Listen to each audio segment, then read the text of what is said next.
제가 어릴 때 어머니께서 늘 하시는 말씀이 원하는 물에 새기고 은혜는 돌에 새기라 말씀하셨습니다. 1961년 미국 케네디 정부에서는 개발도상국 교육 농업기술 향상을 목적으로 해외 봉사단을 만들고 그리고 그 봉사단을 전 세계에 보냈는데 1966년에서 1981년까지 15년 동안 평화봉사단원들이 한국에 와서 봉사활동을 했는데 주로 이제 영어, 교육, 보건, 농업 지역개발 프로그램을 많이 시행을 했습니다. 그때 참여한 여자분이 네이선이라고 하는 여자분인데요. 충구에서 3년간 영어를 가르쳤다고 합니다. 당시 한국이 하도 추워서 겨울에 이제 안방에 내일 아침 씻으려고 물을 갖다 떠두면 그 물이 얼어서 그걸 깨트려야만 세수를 할 수 있었고요. 교실에는 이제 갈탄을 떼는 난로 하나로 학생들이 그 추위를 녹이고 있었다 하는 겁니다. 그때 당시에 이제 기생충 때문에 고생하는 애들이 하도 많아서 한 아이가 너무 얼굴이 하얗고 기력을 펴지를 못해서 그 아이를 미국 캠페지에 데리고 가서 그 아이를 고쳐주기도 했다고 하는 겁니다. 그렇게 이제 3년 동안 대한민국에서 영어 교사로 활동하다가 미국에 갔습니다. 그리고 50년이 지났습니다. 50년이 지난 한 시즌에 이제 나이가 75세가 됐는데 자기가 코로나 때문에 이제 방에 처박혀 있습니다. 밖에 나가지도 못하고 문제는 뭐냐면 슈퍼를 가고 싶은데 슈퍼를 못 가는 거예요. 너무 고통스러워하고 있는데 뜻밖의 택배가 대한민국 정부로부터 왔습니다. 그 택배 안에는요 이런 편지가 들어있었습니다. 당신의 헌신이 없었더라면 지금의 한국은 없었습니다. 당신을 기억하고 감사하고 있습니다. 그리고는 이제 마스크, 화장지, 장갑, 스킨케어 제품, 그리고 인산, 그리고 사탕, 비단으로 만든 부채, 그리고 한국 전통 거북 디자인의 은색 젓가락 2세트가 들어 있었다고 합니다. 이 네이션 씨는 이것을 받아들고 이 상자는 마법 상자와 같고 하루하루 죽어가던 나에게 기적 그 자체였다라고 고백을 하고 있습니다. 사람이 사람에게 은혜를 입었다면 그 은혜를 잊으면 안 되는 거예요. 하물며 하나님의 은혜이겠는가 하는 겁니다. 시편 기자는 시편 103편 1절 이하에 내 영혼아 여호와를 송축하라. 내 속에 있는 것들아 다 그의 거룩한 이름을 송축하라. 내 영혼아 여호와를 송축하며 그 모든 은택을 잊지 말지어다. 그가 내 모든 죄악을 사하시며 모든 병을 고치시며 내 생명을 파멸해서 속량하시고 인자와 긍휼로 간을 씌우시며 좋은 것으로 내 소원을 만족하게 하사 내 청춘을 독수리같이 새롭게 하시는도다 말씀했습니다. 우리가 사람에게 받은 은혜도 평생 두고 감사합니다. 그때 당신께서 베푸신 그 은혜 때문에 내가 오늘 이렇게 잘 살게 되었네요 하고 감사를 드리는데 우리가 하나님께 받은 은혜도 평생을 두고 아니 내 전생애를 두고 하나님 앞에 감사해야 하는 겁니다. 우리는 부모님의 은혜에 감사하고 친구가 내 곁에 있어 주는 것만으로 인해도 감사하고 후배가 내 말을 잘 따르고 내가 싫은 소리에도 싫은 내색하지 않고 내 곁에 있어주는 것 한 가지만을 인해서도 감사하고 같이 은혜를 베푸는 삶을 살아야 하는 겁니다. 자, 오늘 본문의 레위인은 자신이 기부와 성에서 손해본 것만 계산했습니다. 아주 비정하고 비열한 사람입니다. 자신의 비리, 자신의 약점을 감추고 기부와의 불량배들의 잘못을 크게 드러냈습니다. 그로 인해서 미스바 광야에 이제 이스라엘 전체 군대, 칼을 빼들 수 있는 군대 40만 명이 모여들었습니다. 그 40만 명이 이 레위인이 하는 그 소리를 듣고 광분하게 됐습니다. 그 마음의 증오가 부글부글 끓어오르기 시작하고, 그래서 베냐민 지파를 당장이라도 쳐서 다 죽여서 그 한 여인의 죽음에 대하여 한을 풀려는 마음의 자세를 가졌습니다. 그때 한 지혜로운 노인이 이야기를 합니다. 너희 중에서 생긴 이 악행이 어찌 됨이냐? 그런즉 이제 기브와 사람들 곧 그 불량배들을 우리에게 넘겨주어서 우리가 그를 죽여 이스라엘 중에서 악을 제거하게 하여 버리게 하라. 참 지혜로운 말이죠. 참 옳은 말이에요. 거기에 모인 모든 사람들이 다 찬성했습니다. 그래서 이제 대표자를 뽑아서 베냐민 모든 성읍에 보냈습니다. 자초지정을 이야기하면서 다음 이제 기브와 성읍에 불량배들만 내어달라. 그러면 우리가 그들만 죽이고 우리가 모든 것을 덮겠다 했습니다. 그런데 베냐민 지파 사람들이 아주 완강하게 거부했어요. 13절 하반절에 보니까 베냐민이 그들의 형제 이스라엘 자손의 말을 듣지 아니하고 라고 말하고 있습니다. 이들이 그 불량배들을 보호하기 위하여 전쟁도 불사하겠다는 거예요. 그리고는 기브와 성에 2만 6천 명이 모이고 기브와 성에 물맷돌을 잘 돌리는 왼손잡이 부대가 있는데 그 부대원 700명이 소집되어서 26,700명이 이스라엘 40만을 대적하겠다고 진을 쳤습니다. 자, 이 물맷돌을 던지는 사람들은 모두 왼손잡이였는데 당시에 왼손잡이는 군대에 들어가지 못했습니다.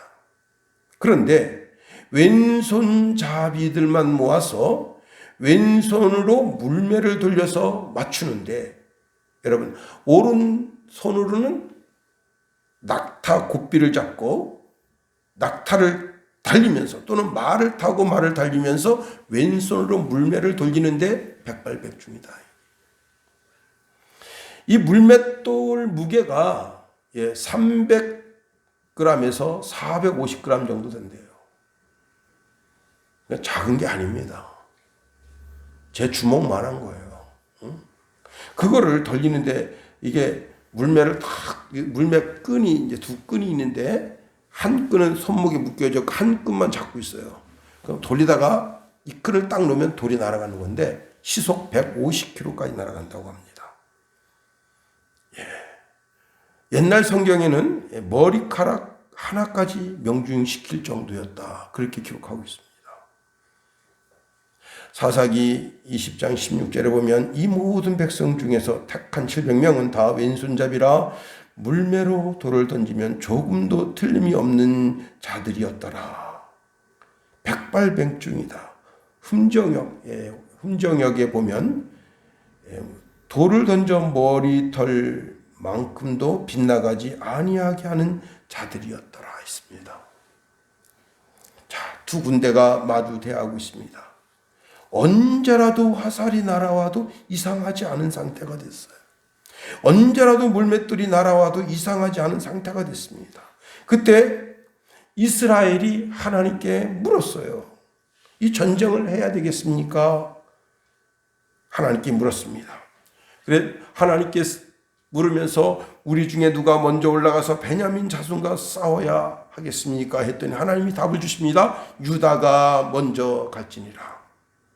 그래서 유다 지파가 앞서고 많은 군대가 전투태세를 갖추고 기브와 성으로 향하여 가는데 기브와 성읍의 군인들이 먼저 나왔습니다. 좁은 지역에 들어가게 되면서 전쟁을 하게 될 때 그때 맨 앞에 누가 섰죠? 유다 지파가 섰는데 22,000명이 죽었습니다. 베냐민 지파가 죽은 게 아니라 유다 지파가 죽었어요. 아니 어떻게 이런 일이 있을 수 있겠냐 이게. 응? 너무 이상한 일이 벌어진 거예요. 어떻게 죄가 있는 편이 이기고 죄가 없는 편이 지느냐. 그것도 하나님께서 가라고 했는데 하나님과 상관없는 저들은 이기게 되고 하나님과 상관 있는 이들은 2만 2천 명이 죽게 됐습니다. 해가 진 다음 이스라엘 백성들이 베델로 올라갔습니다. 그 베냐민 기브아 성당에서 베델까지는 약 15km 정도가 됩니다. 40만이 다 베델로 올라갔습니다. 베델이 뭐죠? 벳이라고 하는 것은 집이라는 뜻이고 엘은 하나님이라는 하나님의 집이다. 거기가 어디예요? 야곱이 삼촌 라반의 집으로 가다가 하나님을 배웠던 바로 그곳입니다. 거기에 야곱이 세운 돌기둥이 있고 야곱이 만든 제단이 있어요. 거기에 갔어요. 밤새 울었습니다. 그리고 하나님께 물었습니다. 다시 하나님께 여쭸어요. 내가 다시 나아가 내 형제 베냐민 자손과 싸우리까? 하나님 말씀이 들립니다. 올라가서 쳐라. 또 전투 태세를 하고 베냐민 지파를 향하여 갔더니 또 18,000명이 죽었습니다. 도합 4만 명이 죽었어요. 1대1로 붙었으면 26,700명 너 죽고 나 죽자 그러면 26,700명만 죽으면 일이 해결될 상황인데 4만 명이 죽었어요. 하나님 말씀에 순종했는데 의를 위해서 싸웠다고 했는데 어떻게 이렇게 처참하게 질 수가 있느냐. 어떻게 약체인 줄 알았던 저 베냐민 지파가 저렇게 강하냐. 그 물매를 던지면 그냥 백발백중이냐. 한 방 맞으면 그냥 얼굴이 함몰되면서 그냥 팍팍 쓰러진다.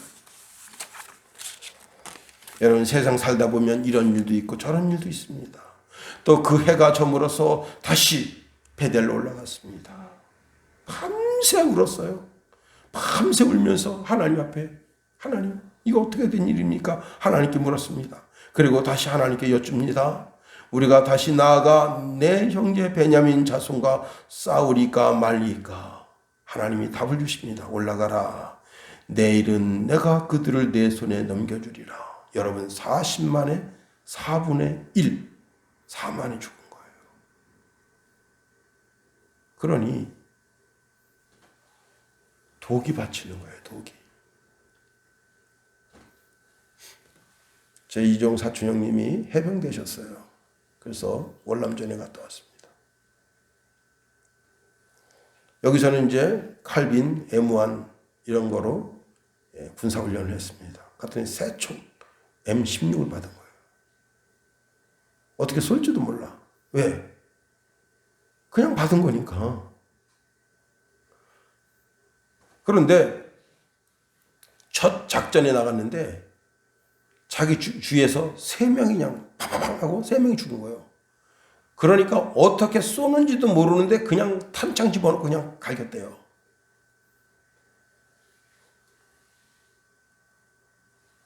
그리고는 이 설교 시간이라 다 그런 비사는 말씀드리면 이게 국제적 문제가 생길 수가 있으니까 궁금한 분은 저한테 이메일로 주시면 제가 자세히 알려드리겠어요. 하여튼 총을 쏠 줄도 몰랐는데 내 전우가 죽으니까 분노가 치솟아서 그 앞에 닥치는 움직이는 건 다 죽였다는 겁니다. 민간인이고 뭐고 할 것 없이 노인이고 애고 소고 개고 뭐고 그냥 닭이고 뭐고 다 사 죽여버렸대요. 그 베트공은 사람들 사이에 숨어서 쏜 건데 그렇게 되는 거예요. 지금 내 형제가 죽은 거예요. 이 베냐민 놈 때문에 유다 지파 사람들, 이스라엘 지파 사람들이 죽은 거예요. 그러니 막 분노가 가득 찼는데 그래도 하나님의 집인 베델로 올라가서 거기서 엎드려 하나님께 구하니 하나님께서 올라가라. 그리고는 이제 이스라엘 백성들이 하나님께서 주신 지혜대로 10,000명이 기브아 성 뒤에 가 숨었습니다. 그리고 35만 명이 앞에서 전쟁하는 것처럼 하다가 뒤로 물러서면서 상당수가 또 죽었어요. 베냐민 지파 사람들이 자기들이 승기를 잡은 줄 알고 이스라엘을 막 추격하니까 10,000명이 그 성에 들어가서 성을 불태워 그 안에 있는 모든 사람들, 호흡으로 기식하는 모든 사람들 다 죽여버렸습니다. 하루에 베냐민 사람 25,000명을 죽였어요. 그리고 발빠른 600명만 도망가 살게 됐습니다. 이런 것이 오늘 본문의 배경의 내용이 되겠습니다. 자, 우리가 본문에 있는 말씀을 통해서 몇 가지를 생각해 봅니다. 베냐민 성의 이런 비극이 왜 시작됐나요? 그 시작점이 무엇입니까? 베냐민 사람들이 죄를 회개하지 않을 때 이런 일이 생긴 겁니다. 성경은 말씀해요. 모든 사람이 죄를 범했다. 여러분, 베냐민 지파만 죄를 범한 게 아닙니다. 이스라엘 군대 40만도 하나님 앞에 있기 전에는 자기 있는 곳에서 죄를 짓고 사는 거예요.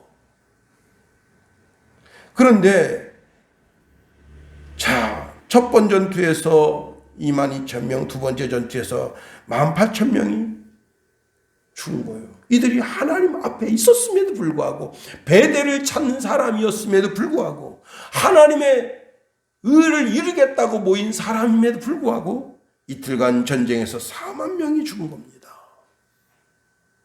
이 4만 명이 죽은 이 사람들은 대부분이 유다 군인일 가능성이 높습니다. 첫째 날도 울고 둘째 날도 울고 울면서 하나님 앞에 있었어요. 즉 자기 자신에게 어떤 죄가 있는가 자기 자신을 살핀 겁니다. 그런데 베냐민 지파는 그 불량배의 죄를 감쌌습니다. 제가 주석책을 보니까 이 불량배들이 보통 불량배들이 아니라 그 마을에 실권을 쥐고 있는 자들일 가능성이 높다는 거예요. 그러니까 이 베냐민 성 사람들이 그 불량배들을 어찌할 수 없고 불량배들을 감쌀 수밖에 없었다. 그렇게 해석하는 것을 보았습니다. 죄를 지은 사람을 감싸주는 것은 더 큰 죄라. 그러니까 그 죄를 죄로 여기지가 않는 거예요. 불법을 불법으로 여기지 않는 거예요. 한 지혜로운 노인이 그 불량배만 끌어내십시오. 그 불량배들만 죽이면 이 이스라엘 사람들 40만이 물러갈 것입니다. 그렇게 지혜를 냈음에도 불구하고 물러가든지 말든지 한번 붙으려면 붙어라. 여러분, 기브아 성 사람들은 그 죄를 용납하고 오히려 그 불량배들을 감싸므로 말미암아 스스로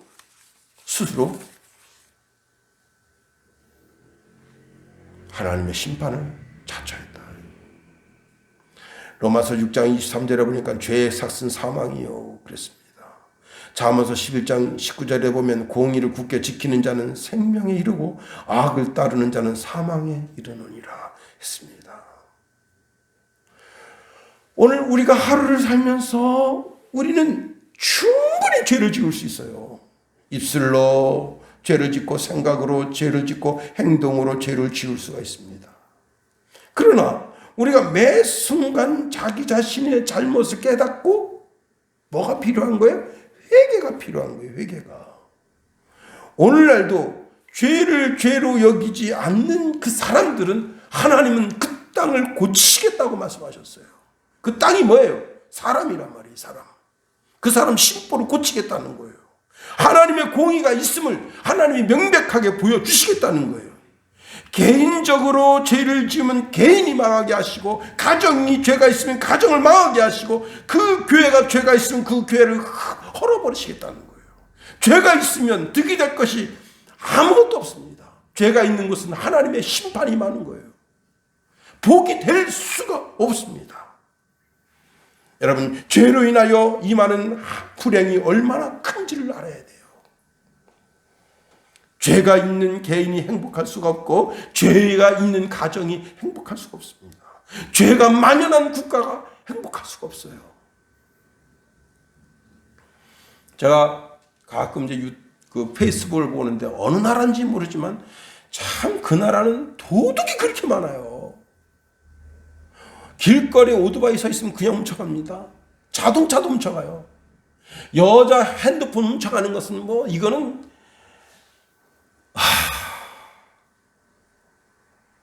그 나라가 되겠어요?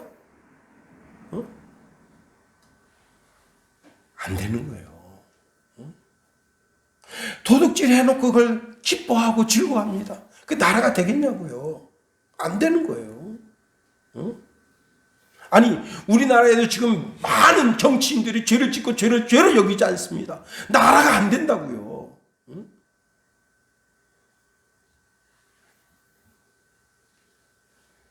자기 조카가 그 사람을 그렇게 비참하게 죽였는데 그거 죽여놓고 내가 인권 변호했다고 그런 식으로 말하면 안 되는 거예요. 부끄러운 줄 알아야지. 여러분, 죄가 있는 것은 하나님의 준엄한 심판뿐입니다. 우리가 얼마 전에 심판을 했습니다. 투표로. 우리가 만약 그 죄를 눈 감고 그 죄를 용인하면 하나님이 심판하십니다. 우리가 우리 자신의 죄를 깨닫고 회개할 때 그땐 하나님께서 모든 거 눈 감아 주셔요. 그러나 우리가 우리의 죄악을 눈 감고 그 죄악을 심판하지 않으면 하나님의 심판은 너무 무서운 거예요. 여러분 우리가 니느웨이 요나가 가서 하나님 말씀 외쳐서 회개했죠. 200년이 지났습니다. 나훔이라고 한 선지자 같습니다. 똑같이 하나님 말씀 외쳤어요. 회개하지 않았습니다. 나라가 없어졌어요.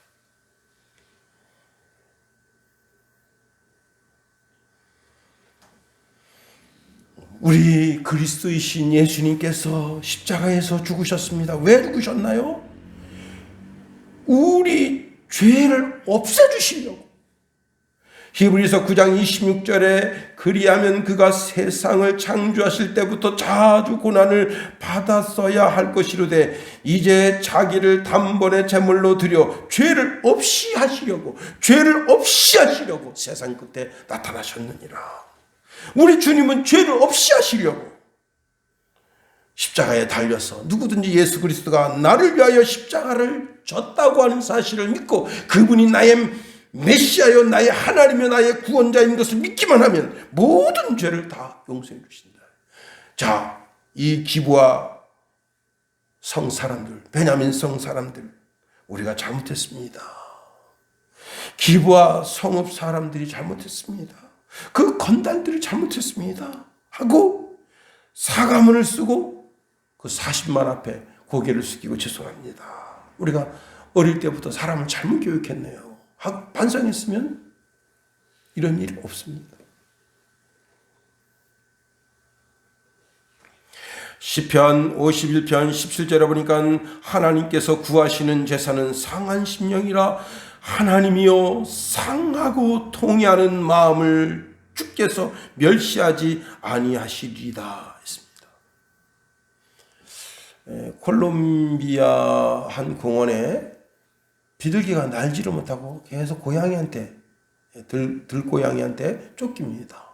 조금 날아가다 푹 떨어지고 조금 날아가 푹 떨어지고. 그래서 어떤 사람이 이상하다. 비둘기가 날지 못하는데 고양이 11마리가 비둘기를 잡아먹으려고 그러니 좀 구조해 주시면 안 되겠습니까? 해서 이제 경찰들이 왔습니다. 비둘기가 날지는 못해. 그래서 가까이 가서 딱 보니까 여러분 이 비둘기가 뭐냐? 교도소를 오가면서 교도소의 택배를 나르던 비둘기였어요. 그 비둘기 몸에는 유심칩이 있었고 그 다음에 배터리가 있었고 분해된 핸드폰이 있었고 너무너무 많은 걸 그 비둘기 몸에다 달아놔가지고 비둘기가 못 날아간 거예요. 그래서 지금 수사를 하고 있는데 문제는 이게 심각합니다. 왜냐하면 이 교도소 소장까지 지금 다칠 판이래요. 그리고 이제 그 유신칩 그걸 다 조사해가지고 가중 처벌하겠다. 죄를 짓고는 못 사는 거예요. 여러분.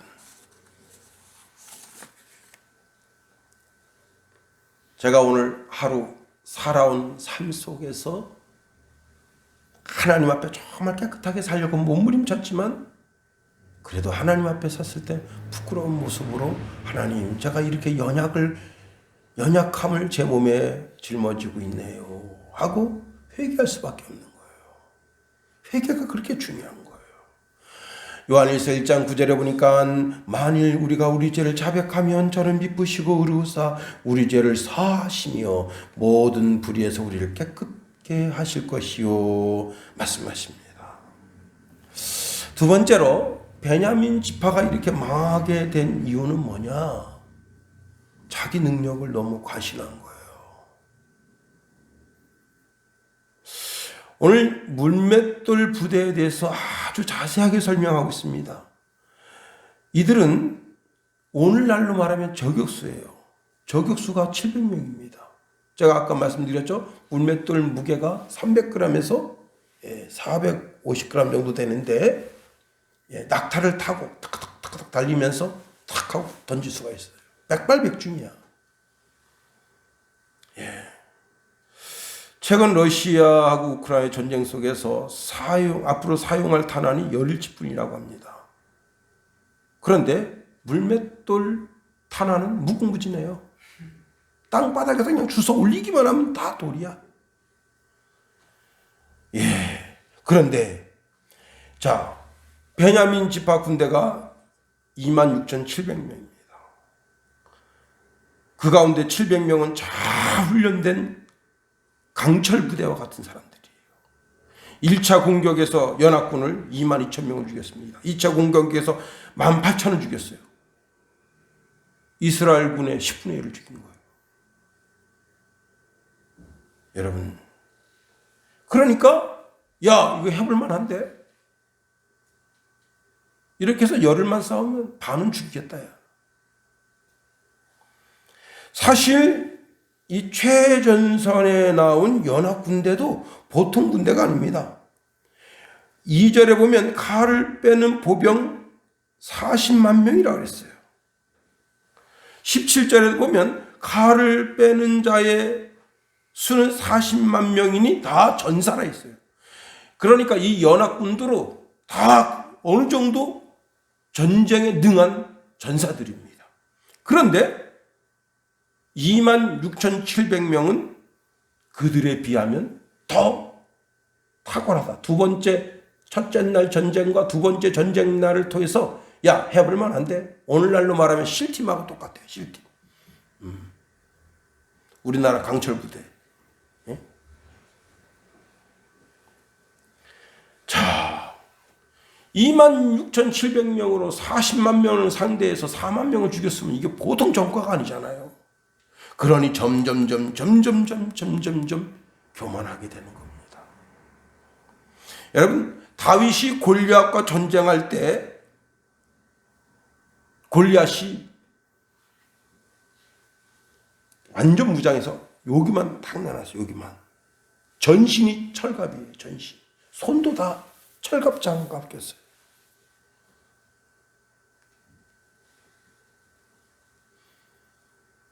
어마어마하죠. 그래서 다윗이 이렇게 말합니다. 너는 칼과 창과 단창으로 내게 나오거니와 나는 만군의 여호와의 이름 곧 내가 모욕하는 이스라엘 군대의 하나님의 이름으로 내게 나아가노라. 오늘 여호와께서 너를 내 손에 넘기시리니 내가 너를 쳐서 내 목을 베고 블레셋 군대의 시체를 오늘 공중의 새와 땅의 들짐승에게 주어 온 땅으로 이스라엘 하나님이 계신 줄 알게 하겠고 또 여호와의 구원하심이 칼과 창에 있지 아니함을 이 무리에게 알게 하리라. 전쟁은 여호와께 속한 것인즉 그가 너희를 우리 손에 넘기시리라. 전쟁이 무기에 있지 않다는 거예요. 전쟁이 하나님께 속했대요. 러시아 군대가 지금 우크라이나에서 고전을 면치 못하는 이유 중에 하나가 뭐냐면 고속도로로만 가야 돼서 그래요. 지금이 해빙기라는 거예요. 해빙기. 해빙기라는 말 무슨 말인지 알아요? 겨울에 땅이 꽝꽝 얼었었어요. 꽝꽝 얼었던 땅이 녹아요. 그러면 지금 겨울에 눈이 왔었단 말이야. 그 위에 눈이 쫙 깔려서 그 땅이 보통 30cm 정도 그게 다 그 물이에요. 그래서 그 해빙기가 녹아가지고 거기 탱크 들어가면 탱크 그냥 빠져버려요. 밑에가 딱 타버려요. 꼼짝달싹 못해. 그래서 탱크고 뭐고 전부 다 고속도로로만 가야 돼. 그러니까 고속도로에 있는 건 위에서 드론으로 쓰든 헬기로 쓰든 다 백발백중. 러시아 탱크가 몇 톤이냐? 49톤이래요. 거기다가 무기를 그 탄환을 잔뜩 가득 실으면 그냥 2, 3톤 더 나가요. 하나님이 이기게 해주셔야 돼요. 지금 뉴스 중에 하나가 뭐냐면 그 우크라이나 그 군대 중에 우크라이나 정부의 말을 듣지 않는 특별한 어떤 군대가 있대요. 그 군대가 지금 우크라이나 땅 안에서 우크라이나 주민을 상대로 한 전쟁을 또 하고 있어요. 그래 우크라이나 정부는 러시아하고도 싸우고 그게 스페치나친가 뭔가 그렇대. 걔네가 지금 건물을 폭파시키고 건물 안에 지금 그 어린애들이 잔뜩 들어있는데 그 건물을 폭파시키고 일을 저지르고 있다는 거예요. 여러분 하나님이 이기게 해주셔야 돼요. 첫째 날 하나님이 올라가라, 둘째 날 또 올라가라, 셋째 날 올라가라 했을 때 그때 하나님이 그들에게 승리를 허락해 주셨습니다. 여러분 베냐민 지파는 자기 능력을 너무 믿었어요. 시편 28편 7절에 보니까 여호와는 나의 힘과 나의 방패이시니 내 마음이 그를 의지하여 도움을 얻었도다. 그러므로 내 마음이 크게 기뻐하며 내 노래로 그를 찬송하리로다. 여러분 다 되어진 일이에요. 이 도장만 찍으면 끝나. 그런 일도 하나님께 기도해야 됩니다. 하나님 선하게 인도해 주시옵소서. 선하게 인도해 주시옵소서. 미국의 한 대기업에서 국내에다가 지점을 하나 내려고 하는데 여러 사람 면접을 봅니다. 그런데 대기업에서 그 미국 기업하고 손을 잡기 위해서 수많은 로비를 통하고 다 돼서 우리나라 아주 삼성 다음으로 큰 회사가 로비를 많이 했습니다. 돈을 많이 뿌렸어요. 그래서 그때 모든 사람들이 다 그 기업이 유력하다 소문이 났습니다. 그런데요, 정작 발표는 엉뚱하게 수원에 있는 조그만 기업체가 미국의 대기업하고 손을 잡았습니다. 깜짝 놀랄 일이에요. 그래서 많은 사람들이 물었습니다. 그 집사님한테 아니 어떻게 해서 그 대기업하고 미국의 대기업하고 손을 잡게 됐습니까? 아 저도 몰라요. 다만 제가 거기 갔는데 그 안내하는 여자가 미국 여자인데 한국말을 잘 하더라고요.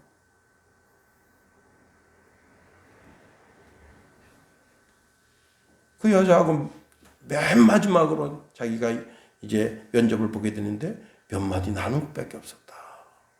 그런데 나를 택했다. 그래서 역으로 이제 그 한국에 나와 있는 그 여자분, 미국 여자분, 그 여자분한테 기자가 물었습니다. 어떻게 해서 저렇게 조그만 기업하고 손을 잡게 됐습니까? 우리나라 큰 대기업도 있는데. 그때 깜짝 놀랄 일을 한 거예요. 그 사람이 딱 들어오더니 기도를 하더라. 그 기도를 하더래요. 그리고 자기네 회사하고 이렇게 계약을 하려고 하는 그런 그 조건에 100%다 맞아. 그리고 이 일은 대기업도 할 수 있지만 중소기업도 다 할 수 있어. 그런데 굳이 우리가 대기업까지 해서 대기업 하게 되면 그게 이제 걔네는 아주 세밀하게 다 들여다보고 모든 걸 다 따지잖아요. 그런 것보다 우리가 중소기업하고 해서 우리가 하려고 하는 목적만 이루면 되는 거지 굳이 우리가 대기업하고 해서 할 이유는 없다. 그래서 그 사람이 글 차린 걸 그것만 보고 찍어줬다는 거예요. 여러분, 그 대기업에서는 다 된 거라고 생각한 거 아닙니까? 그러나 아무것도 붙잡은 것도 없고 될 것 같지도 않지만 하나님께 기도하고 하나님 인도해 주옵소서. 여러분, 하나님 의지하세요.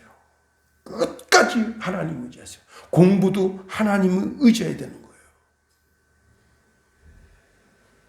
한 학생이 시험을 보는데 아주 교만을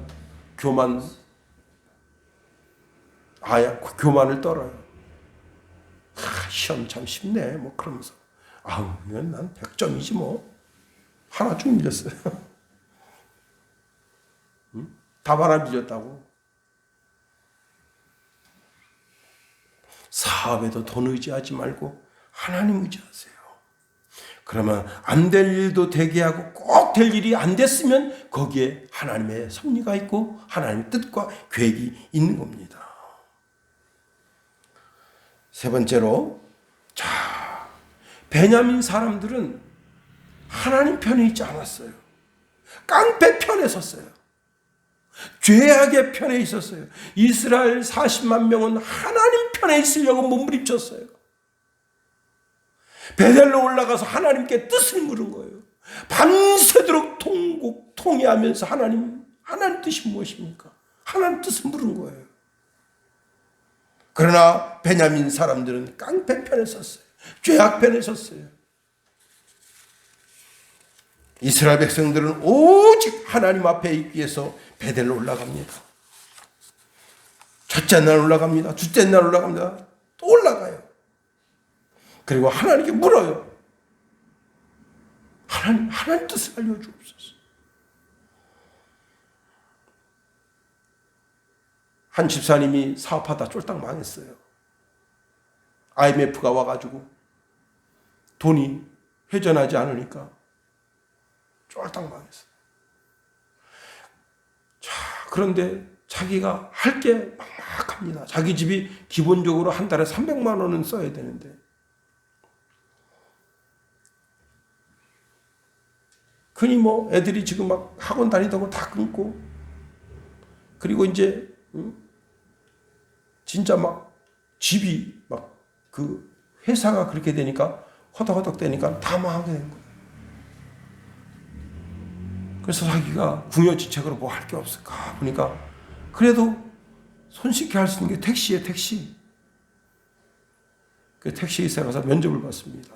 그랬더니 일주일 동안 그래서 또 택시 면허를 따야 되니까 택시 면허까지 땄어요. 그리고 이제 어떡할까? 목사님 그래도 기도를 한번 받아야 되겠다. 그래서 목사님 찾아갔습니다. 목사님 이만저만에다 IMF 만나서 돈이 회전되지가 않아가지고 지금 집도 날아갈 판이고 애들도 학원이고 뭐 다 끊고 지금 상황이 이렇게 됐습니다. 제가 그래서 궁여지책으로 지금 택시를 하려고 택시 면허를 땄네요.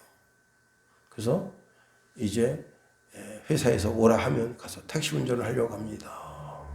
목사님이 참 이야기 들으니까 참 처량합니다. 어제까지 멋지게 잘 나가던 사람이 중소기업 그래가지고 막 교회에다 헌금도 몇 억씩 하던 사람이 하루아침에 저렇게 되니까 기가 팍 꺾인 게 참 안쓰럽기도 하고. 그래서 집사님 참 택시를 하시는 것도 좋고 뭘 하는 것도 좋고 다 좋은데 이왕 이렇게 된 김에 정말 한 달 망했다 치고 하나님 앞에 기도하는 기간을 한번 삼으십시오. 새벽 예배를 드리고 그리고 이 한 달 동안 온전히 하나님 앞에 매달리는 기간으로 삼으세요. 새벽 예배도 드리고 모든 예배를 참석하고 저녁에 와서 10시에 1시간씩 하나님 앞에 엎드려서 하나님 앞에 하나님의 뜻을 물어보시면 어떻겠습니까? 그리고 그래도 하나님께서 말씀하지 아니하시면 그때 가서 택시하면 어떻겠습니까? 그렇게 할까요? 예, 그러면 그렇게 하십시다. 그래서 목사님하고 같이 테이블에 앉아서 기도하고 작정했어요. 하나님, 한 달 동안 하나님 앞에 하나님의 뜻을 묻기 위해서 새벽 예배도 드리고 모든 정규 예배도 드리고 그 다음 저녁에 10시에 와서 하나님의 뜻을 묻기로 작정합니다.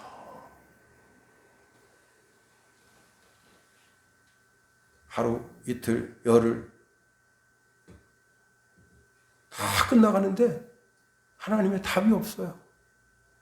이제 내일이면 30일인데 그래서 이제 집사님 마음에 내가 택시하는 게 하나님께서 주신 답인가 보다. 내가 마음 작정, 내 마음 계획대로 해야지 하고 30날째 되는 날 새벽 예배를 드리고 왔는데 일본에서 전화가 왔어요. 일본에 거래하던 분인데 그분이 전화로 당신 기업이 망했다며? 나 당신하고 사업을 할 때 사업이 참 잘 됐었고 당신은 그 납품기를 딱딱딱 지켜줘서 너무 좋았는데 나하고 다시 한번 해보면 어떻겠어? 제가 지금 이렇게 돈을 운영할 만한, 움직일 만한 그런 힘이 없습니다. 내가 사업자금 대주겠습니다. 근데 자기가 손해본 것만큼 딱 거기서 줬다는 거예요. 그래서 다시 일어설 수 있게 됐다는 거예요. 여러분, 어떤 절박한 상황, 내 힘과 능력으로 어찌할 수 없는 그런 상황 속에서 내가 하나님 앞에 매달리는 거예요. 응? 하나님을 붙드는 거예요. 사무엘 선지자는 사람의 생사복이 사람의 지혜와 능력에 있지 않냐고 하나님께 있다고 우리에게 말씀하고 있습니다. 사무엘상 2장 6절 8절에 보니까 여호와께서는 가난하기도 하시고 부하기도 하시고 낮추기도 하시고 높이기도 하시는도다. 여호와는 가난한 자를 진투에서 일으키시며 빈궁한 자를 거름됨에서 올리사 귀족들과 함께 앉게 하시며 영광의 자리에 차지하게 하시는도다. 땅의 기둥들은 여호와의 것이라 여호와께서 세계를 그것들 위에 세우셨도다.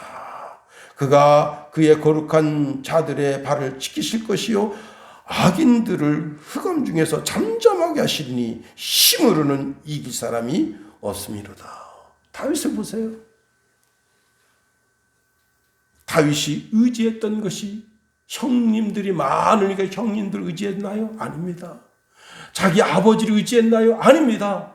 그는 오직 여호와 하나님을 의지했어요. 하나님을 의지할 때 하나님이 승리를 주십니다. 하나님이 더 크게 해주시는 거예요. 하나님이 내 편이 되면 두려울 게 없는 거예요. 베냐민 지파가 실패한 원인이 뭡니까? 교만입니다. 야, 첫째 날 싸우고 둘째 날 싸우니까 되겠는데? 우리 특별군 700명이 물맷돌 돌리면서 나가면 되겠는데? 안 되는 거예요. 자기 힘을 의지하는 자, 교만 떠는 자는 하나님 반대편에 서게 됩니다. 자신이 전사인 것을 믿고 유다 백성이 패하는 것을 보고 오히려 교만하게 생각하고 그러니 자기 가족의 뿌리의 근원까지 없어지게 된 거예요. 저는 오늘 본문에 있는 말씀을 보면 베냐민은 3번의 기회는 있었다고 봅니다. 회개할 기회가. 첫 번째 지혜로운 노인이 지혜를 주었을 때, 두 번째 유다 백성 22,000명이 죽었을 때, 세 번째 18,000명이 죽었을 때, 그때라도 그 불량배들을 내주고, 그러나 그 회개의 카드를 그렇게 자기 교만함으로 버린 겁니다.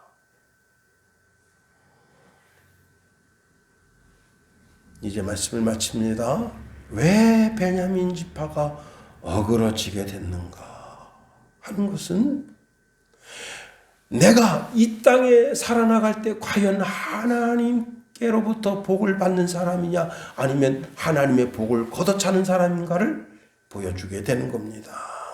끝까지 하나님 의지하고 하나님 편에 서며 하나님께서 내게 회개의 기회를 주셨을 때 그 회개의 기회를 잘 붙잡고 회개함으로 다시 일어서는 거룩한 주의 백성 다 되기를 예수님의 이름으로 축원해 드립니다.